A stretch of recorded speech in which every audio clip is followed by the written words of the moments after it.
gonna adjust things here a little bit since you all are over there. So greetings, fellow veterans, your families, and the community. We gather here at the 11th hour of the 11th day of the 11th month. Initially, this was set aside in 1938 to recognize the conclusion of the war to end all wars. 1938, it was an interesting time. The Germans were about to launch us all into World War II.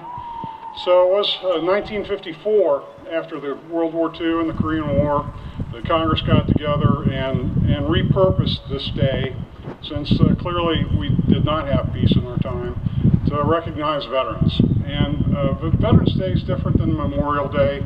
Most of you already know this, but for the younger, Memorial Day, we really get together to honor the fallen.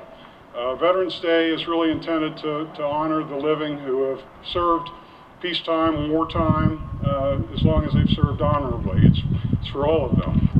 So I want to take just a moment, though, and talk about Staff Sergeant David Weicker, who's at the age of 30.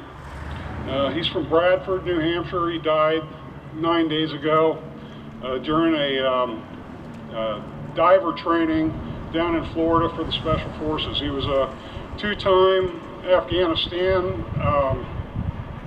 He had two deployments to Afghanistan and survived those. And he left behind his wife Victoria and son David. And so I doubt if any of us knew him. But even hearing of his loss, I think we all connect to it in our own way. And, you know, why is that? Even though he's one of tens of millions of people that have served in the military, what is it that causes us to feel a connection to someone in that situation? I'm going to share some thoughts on that with you. He was born on the 4th of July.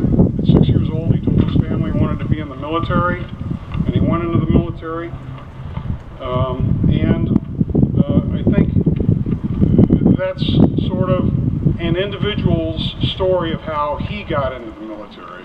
And every one of us has a different reason for why we went in. In my dad's case, he was born in 1928. He was born in 1928, the 10th child of a very poor family. His dad died a few months after he was born. So the Depression rolled in. He moved from family to family, from sister to brother to sister, until one of his sisters married an NCO that was stationed at Fort Sam Houston, Joe Frenchie, and Joe Frenchie became his guardian.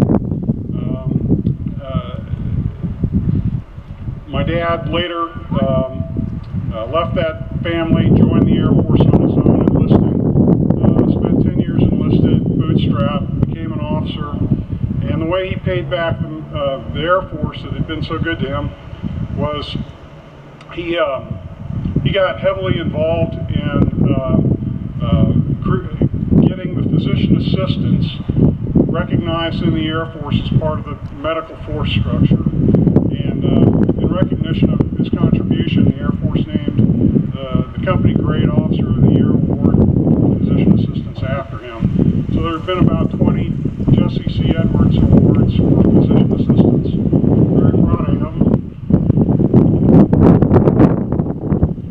So, why did I enlist, though? And then why did I stay? I enlisted because of my wife. I met her. It was a good way for me to pursue her. It was really a vehicle to give me enough resources to chase her from Nebraska down to Texas. And it wasn't until, years later I came to realize what we all have in common, and how binding it is amongst us. That is, we all took an oath to uphold and defend the Constitution. So I'm going to read the preamble to the Constitution because I think it's powerful. We, the people of the United States, in order to form a more perfect union, establish justice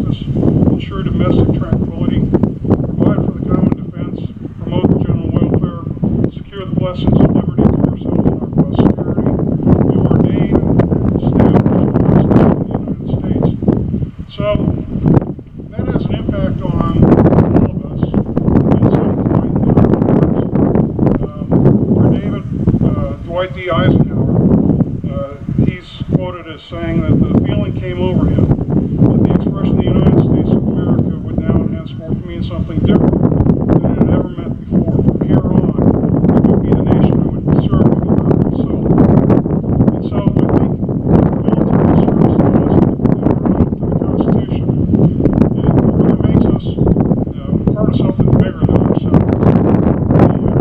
It's a representation of something bigger that I think allows us to grow as individuals and to become more who we should be than who we started being.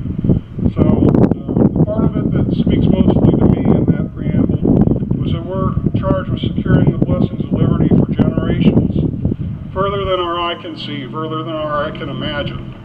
So I take seriously the whole idea that, you know, we are still charged. We took our oath. We were never relieved of the oath. I think we're still charged with trying to secure those blessings. And so, you know, I'm gonna steal something from one of our past presidents. I won't say which because I don't want to make it partisan. But these words, I think, talk to all of us. Long after, this is for the living veteran, long after their honorable discharge, our veterans still symbolize what it means to be a citizen. Go to any community in this country and you'll find veterans in positions of service and leadership. In so many ways, veterans live out the meaning of patriotism and idealism and concern for others. Those of us who are children and grandchildren of veterans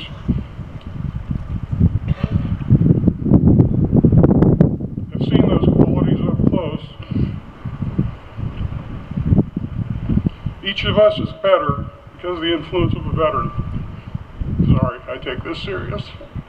John Bonner has nothing on me.